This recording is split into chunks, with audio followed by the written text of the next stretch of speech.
The Old Kingdom. Archaeology has provided most of what we know about ancient Egypt, their religious beliefs, rituals, and funerary practices. These originated in the pre-dynastic period, when the earliest settlements of people lived along the fertile edges of the Nile.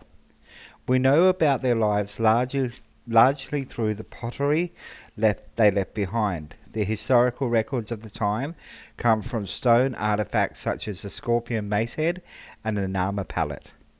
These record the wars that led to the unification of Lower and Upper Egypt, the two political and cultural regions of the south and north of Egypt.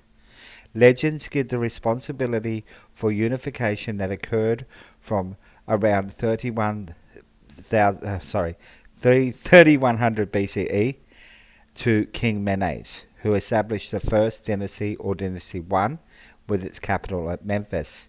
In the centuries that followed unification, Egyptian culture blossomed. The archaeological record provides evidence of developments in architecture, writing, sculpture, bureaucracy, trade, and government and burial customs.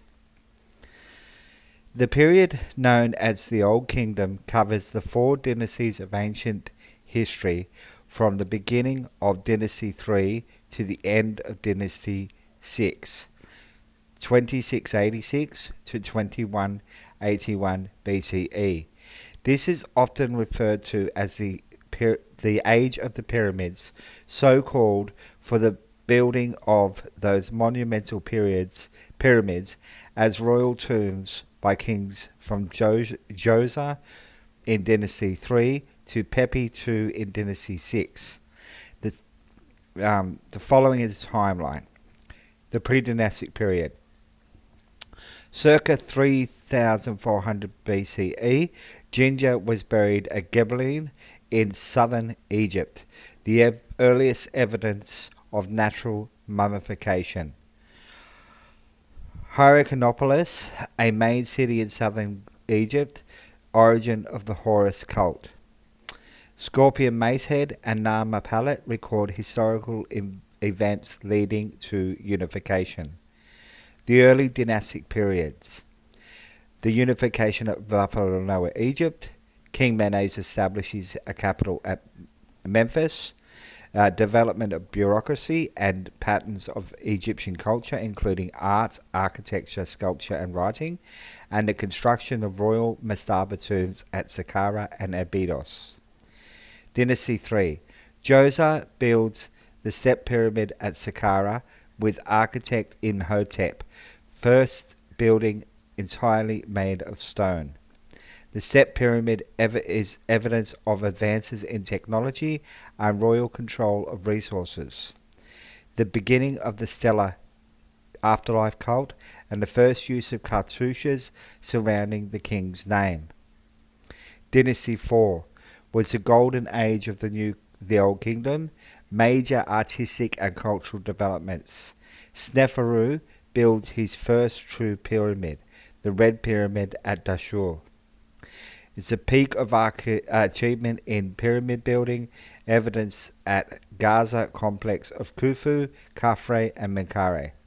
The rise of the solar afterlife cult, or the cult of Ra. Its Dynasty 5 was the height of the cult of Ra, emphasis on building sun temples at the cost of pyramids.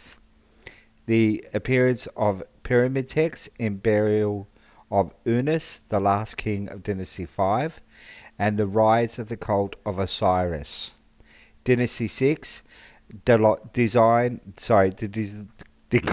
in quality of pyramid construction, the rise in the influence and status of nobility, evidence in their mastaba tombs at Saqqara, the high point in artistic development, and the decline in the power of the king. Old Kingdom society.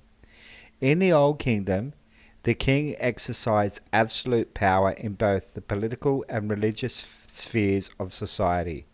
His family, including queens, princes, and other royals, were the elite of Egyptian society.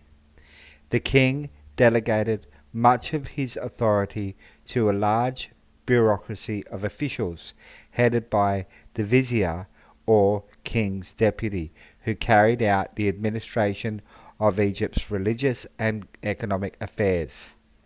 Beneath this privileged noble class were the artists and craftsmen, followed by the peasantry who engaged in animal husbandry and food production.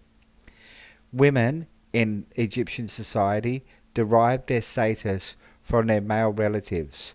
Some held official positions, for example in the cult of female gods. Thank you, Year 11.